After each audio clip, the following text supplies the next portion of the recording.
Mr. President, Excellencies, distinguished delegates, Cambodia has been fully committed to realizing the SDGs as well reflected in Cambodia's VNR 2019. Despite concerted efforts at all levels, impressive socio-economic achievements have been set back by the impacts of the COVID-19 pandemic, severely affecting all dimensions of sustainable development.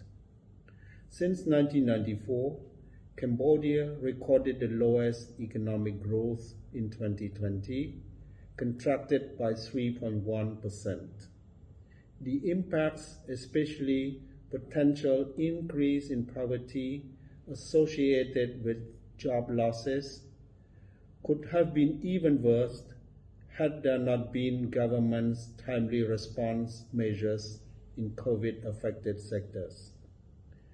In this unanticipated circumstance, the deadline of the SDGs in 2030 may need to be revisited with thorough reassessment in all dimensions and aspects, including the time frame, strategic directions, action plans, and resources. Within this fast-evolving context, the Royal Government of Cambodia has launched a series of key interventions to contain the COVID-19 pandemic and to mitigate the collateral damage in COVID-affected sectors with a whole-of-government approach as well as a whole-of-society approach. 9 phases of COVID-19 response measures in health, social, and economic sectors have so far been employed to prevent the transmission of the virus, sustain the livelihoods of vulnerable populations, and to maintain macroeconomic stability.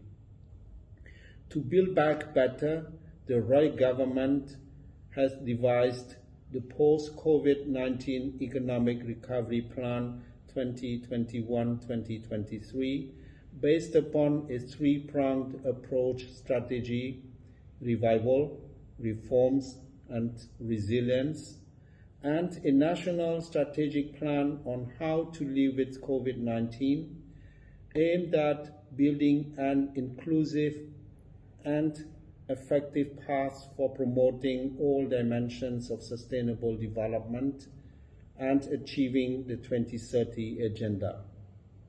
The government is also committed to pursue the followings: prioritize public expenditures towards sectors related directly to the SDGs, including education, health, social protection, agriculture, and infrastructure.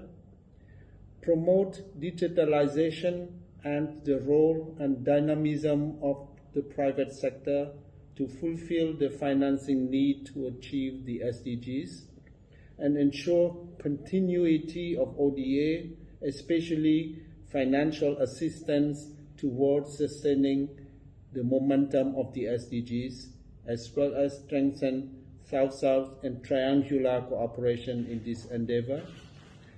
Continue to promote and support the principle of globalization and multilateralism for equitable distribution of its benefits, especially providing preferential treatment to developing countries for expanding greater openness of international trade. I thank you.